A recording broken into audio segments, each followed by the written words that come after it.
اللہ نے بدن میں آنکھیں بھی دو رکھی ہیں، کان بھی دو رکھے ہیں، ہاتھ اور پاؤں بھی دو رکھے ہیں، لیکن دل ایک ہی رکھا ہے، اور دل عرش اللہ ہے، اللہ کا عرش ہے، پھر پتہ چلے گا۔ تو آئیے دل سے زنگ اتاریں، میل اتاریں، دل مصفا ہو، دل خوبصورت بن جائے، پھر دل کی کشکول پھیلا کے پھر عرض کریں ہر تمنا دل سے رخصت ہو گئی، اب تو آجا، اب تو خلوت ہو گئی۔ لیکن یہ میل کچیل سے ہٹا ہوا ہوگا تو گندی جگہوں پہ محبوب تو نہیں آتی۔ تو حسد، حقد، کینے، بغض، نفرتیں یہ ہم پالے رکھتے ہیں، اپنی زندگی کو ہم نے خود بوجھل بنایا ہوا ہے، اپنے آپ کو بوجھ میں مبتلا کیے ہوئے۔ تو اپنے دل سے یہ سارے بوجھ اتار کر کے جب دل کو مصفا اور مزکا کریں گے تو پھر دیکھیے کہ دل کے آئینے میں کیسے جمال یار دکھائی دیتا ہے۔ حضور نے ارشاد فرمایا لکل شیء ثقالہ وثقالۃ القلوب ذکر اللہ، ہر شے کا زنگ کسی نہ کسی شے سے اترتا ہے، دل بھی زنگ آلود ہو جاتے ہیں۔ تو جب دل زنگ آلود ہو جائیں تو یہ اللہ تعالیٰ کے ذکر سے اترتے ہیں۔ ایک روایت میں آتا ہے دلوں کے زنگ تلاوت کلام مجید سے اترتے ہیں، اور وہ بھی اللہ تعالیٰ کا ذکر ہے، اور اس کا ذکر مختلف طریقوں سے کیا جائے اور اس کا نام مختلف انداز سے لیا جائے، یہ ساری وہ چیزیں ہیں جو دل کی میل کچیل، دل کی غلاستیں، دل کی گندگیاں اتار دیتی ہیں، اور دل مصفا اور شفاف ہو جاتا ہے۔ حضرات صوفیہ تو کہتے ہیں جب کوئی بندہ ایک مرتبہ کہتا ہے اللہ، تو اللہ تعالیٰ اس کی طرف 70 مرتبہ نظر رحمت سے دیکھتا ہے، اور جب اللہ تعالیٰ کسی بندے کی طرف نظر رحمت سے دیکھتا ہے اس کے 70 گناہ جل کے راکھ ہو جاتے ہیں۔ تو اس لیے جب کوئی بار بار اللہ اللہ پکار رہا ہوتا ہے تو اللہ تعالیٰ کی رحمتوں کے سائے میں آ جاتا ہے، اور جب ذکر کر رہے ہوں تو اس وقت مکمل یکسوئی کے ساتھ اس کی طرف متوجہ ہونا چاہیے، جس کو پکار رہے ہیں اس کی طرف یکسوئی کے ساتھ توجہ ہو، اور وہی ذکر حقیقی ذکر ہے۔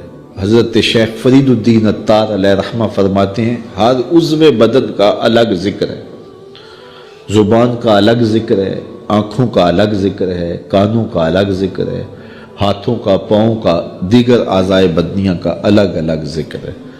اللہ کی نشانیوں کو دیکھنا یہ آنکھ کا ذکر ہے، استماع قول حق یہ کان کا ذکر ہے، قرآن مجید کی تلاوت کرنا، اس کا نام لینا یہ زبان کا ذکر ہے، دکھیوں کی مدد کرنا یہ ہاتھ کا ذکر ہے، نیک مجالس کی طرف چل کے جانا، مسجد کی طرف سفر کرنا یہ پاؤں کا ذکر ہے۔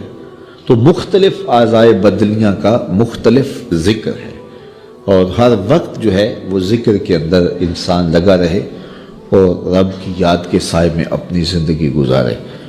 یہ اس کی روح کی غذا ہے جو اسے باہم پہنچتی ہے، پھر اس کی روح مرتی نہیں ہے، اس کی روح جو ہے وہ شاد اور آباد رہتی ہے، بیمار نہیں پڑتی، روح کے اوپر زنگ نہیں چڑھتا، وہ پاکیزہ اور مطہر رہتی ہے۔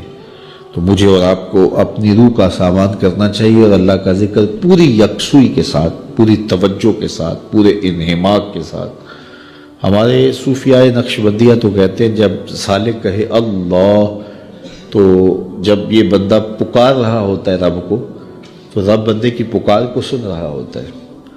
یہاں ایک سوال بھی کیا جاتا ہے، کچھ لوگ ذکر مجرد پر یہ بات کرتے ہیں کہ جب آپ کہتے ہیں اللہ تو اس کے بعد کچھ نہیں کہتے، پھر کہتے ہیں اللہ، پھر کہتے ہیں اللہ۔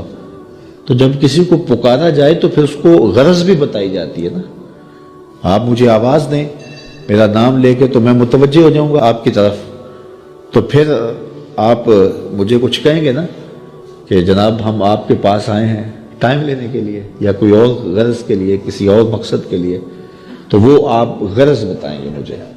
تو اگر آپ مجھے آواز دیں، مجھے رضا ثاقب کہہ کے پکاریں اور میں آپ کی طرف توجہ پذیر ہو جاؤں، آپ پھر دوبارہ کہیں رضا ثاقب، تو میں پھر کہوں گا جی، آپ پھر کہیں، تو 2-3 بار کے بعد میں اکتا جاؤں گا کہ میاں بات بھی آگے کرو، مجھے پکار رہے ہو بار بار تو بتاؤ کیا کہنا ہے۔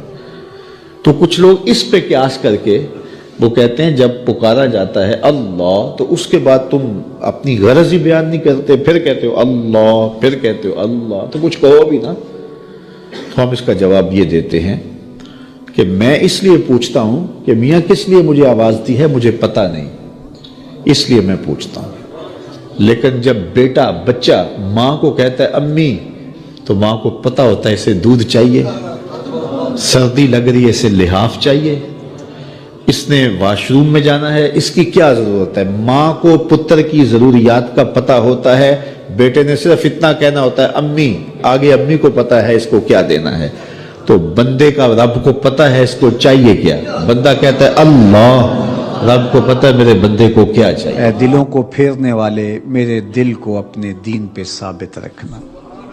ام المومنین رضی اللہ تعالیٰ عنہ فرماتی ہیں کہ میں نے حضور علیہ السلام سے پوچھا کہ حضور اسلام لانے کے بعد بھی اس کی ضرورت ہے کہ یہ اللہ کی بارگاہ میں عرض کرے؟ تو آقا کریم نے ارشاد فرمایا کہ دل رحمان کی 2 انگلیوں کے درمیان ہے، وہ جس طرف چاہے پلٹ دے، بے نیاز ہے، تو اس لیے ہر وقت اس سے مانگنا چاہیے اللہ میرا دل سلامت رہے، دین پر قائم رہے۔ ورنہ ہم دیکھتے ہیں کتنے لوگ ہیں بظاہر اچھے ہوتے ہیں لیکن انجام بخیر نہیں ہوتا۔ انما الاعمال بالخواتیم، اعمال کا دار و مدار حسن خاتمہ پہ ہے۔ خاتمہ کیسا ہوتا ہے؟ حضرت سہل بن سعد الساعدی رضی اللہ تعالیٰ عنہ فرماتے ہیں کہ ایک غزوہ میں ایک مالدار شخص بڑی بے جگری سے لڑ رہا تھا، اس جرت سے لڑ رہا تھا کہ ہمارے دل میں آیا کہ کیا بات ہے۔ آقا کریم علیہ السلام نے دیکھا تو فرمایا جس نے اہل جہنم میں سے کسی کو دیکھنا ہو تو اسے دیکھ۔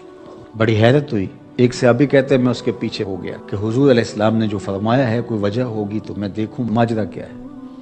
تو کہتے ہیں جب وہ لڑتے لڑتے زخمی ہو گیا تو اس نے اپنی ہی تلوار کو اپنے سینے میں یوں رکھ کر کے اپنا وزن اس اوپر ڈال دیا اور 2 کندھوں کے درمیان سے تلوار ادھر نکل گئی اور یوں خودکشی کر لی۔ تو کہا کہ بندہ ساری زندگی نیکیاں کرتا ہے، لکھا ہوا غالب آ جاتا ہے اور پھر آخر اچھا نہیں اس کا رہتا۔ اور کتنے ایسے لوگ ہیں کہ جن کا ماضی بہت بھیانک اور برا تھا لیکن آخر ٹھیک ہو جاتا ہے۔ تو اس لیے ہمیشہ اللہ سے انجام بخیر کی دعا مانگو۔ یا مقلب القلوب ثبت قلبی علی دینک، اے دلوں کو پھیرنے والے ہمارے دلوں کو دین پہ ثابت رکھنا، کہیں ایسا نہ ہو کہ ہمارا انجام ٹھیک نہ ہو، انجام ہمارا ٹھیک ہونا چاہیے۔ حضرت ابی ملیکہ رضی اللہ تعالی عنہ فرماتے ہیں میں 30 اصحاب رسول سے ملاقات کی ہے، میں نے سب کو فکر مند پایا ہے انجام ٹھیک ہو جائے۔ جنہوں نے اپنی آنکھوں سے حضور کو دیکھا وہ بھی ڈر رہے ہمارا انجام ٹھیک ہو جائے۔ رنگا رنگ سہیلیاں پرن کڑے، پر پریا اس دا جانیے جس دا توڑ چڑھے۔ ہمیں ایک اور دعا ترغیب دی گئی قرآن مجید میں اہل ایمان کو، اور وہ کیا؟ ربنا لا تزغ قلوبنا بعد اذ ہدیتنا وہب لنا من لدنک رحمہ انک انت الوہاب۔ اے اللہ ہمارے دلوں کو سیدھا کر دینے کے بعد دوبارہ ٹیڑھا نہ کرنا۔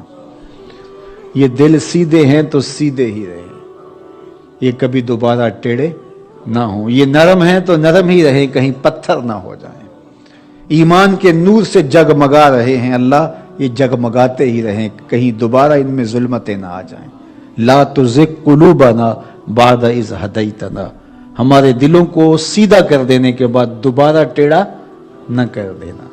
وہب لنا من لدنک رحمہ، اور ہمیں اپنی جناب سے رحمتیں عطا کر دے۔ انک انت الوہاب، تو وہاب ہے، اپنے کرم سے اپنے فضل سے ہمیں مالا مال فرما دے۔ تو میری دعا ہے اپنے لیے سب سے پہلے اور آپ سب کے لیے اور اپنے جملہ دوستوں کے لیے، پیر بھائیوں کے لیے، سب ملنے والوں کے لیے کہ اے اللہ ہم سب کو ہمیشہ ثابت قدم دین پہ رکھنا، آخری ہچکی تیرے نام پہ آئے، تیرے محبوب کی غلامی میں آئے، ہم سب کا خاتمہ ایمان پہ۔